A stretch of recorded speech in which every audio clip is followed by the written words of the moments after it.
नमस्कार दोस्तों, आप सभी लोग का स्वागत है हमारे यूट्यूब चैनल पे। और आज हम बात करेंगे जुवेनाइल जस्टिस एक्ट 2015 में बदलाव। ठीक है दोस्तों, जुवेनाइल जस्टिस एक्ट 2015 एक प्रकार का एक्ट है जो किशोर न्याय व संरक्षण के लिए बनाया गया है। ठीक है दोस्तों, अब हम बात करते हैं ये चर्चा में क्यों है। जुवेनाइल जस्टिस एक्ट या care and protection of children act 2015 में संशोधन को मंजूरी दी गई है। ठीक है दोस्तों, पहली बार गंभीर अपराध की श्रेणी से इस एक्ट को अलग शामिल किया गया है। ठीक है दोस्तों, और बाल संरक्षण के मामले में जिला मजिस्ट्रेट को मिली और ज़्यादा शक्तियाँ। ठीक है दोस्तों, इस एक्ट के तहत जिला मजिस्ट्रेट को और अन्य शक्तियाँ भी दी गई है। अब बात करते हैं अगले पॉइंट पे।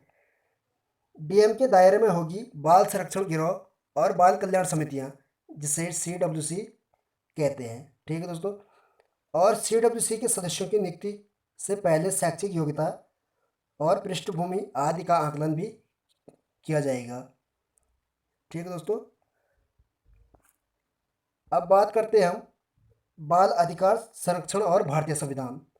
ठीक है दोस्तों, बाल अधिकार संरक्षण को हमारे भारतीय संविधान में किन किन अनुच्छेदों के तहत रखा गया है, तो हम चर्चा करते हैं।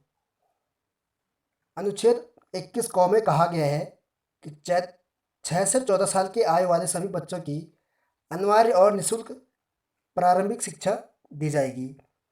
ठीक है दोस्तों, और अनुच्छेद 24 में कहा गया है कि 14 साल से कम उम्र के बच्चों को जोखिम जोखिम वाले कार्य करने से उन्हें सुरक्षा प्रदान की जाएगी। ठीक है दोस्तों, अब बात करते हैं अगले पॉइंट पे।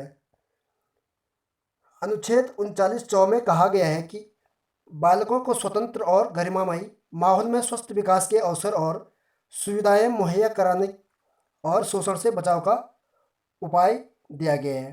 ठीक है दोस्तों, अगला पॉइंट कहता है भारतीय संविधान में बच्चों को मिले हुए वयस्क पुरुष और महिला के बराबर समान अधिकार दिया जाएगा। और भारत ने बाल अधिकारों पर संयुक्त राष्ट्र के कन्वेंशन को भी स्वीकार किया है। ठीक है दोस्तों, अब बात करते हैं जुवेनाइल जस्टिस एक्ट 2015 के बारे में।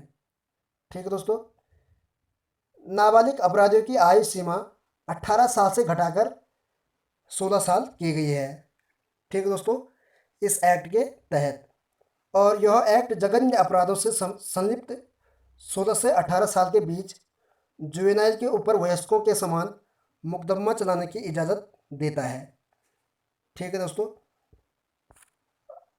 अगला पॉइंट कहता है जुवेनाइल द्वारा किए गए अपराधों को 3 तरह से रखा गया है। पहला अपराध है जघन्य अपराध। इस अपराध के तहत कहा गया है आईपीसी या अन्य किसी कानून के तहत 7 साल के कारावास की न्यूनतम सजा दी जाएगी। ठीक है दोस्तों, दूसरा अपराध है गंभीर अपराध। इस अपराध के तहत कहा गया है कि 3 से 7 साल का कारावास दिया जाएगा। और तीसरा अपराध है दोस्तों मामूली अपराध। इस अपराध के तहत कहा गया है कि 3 साल से कम का कारावास दिया जाएगा। ठीक है दोस्तों, अन्य सभी मामलों में जुवेनाइल को जुवेनाइल जस्टिस बोर्ड JJB द्वारा निर्धारित संस्थागत देखभाल में 3 साल की अधिकतम सजा भी दी जाएगी। ठीक है दोस्तों, ये सारी बातें इस जुवेनाइल जस्टिस एक्ट 2015 के तहत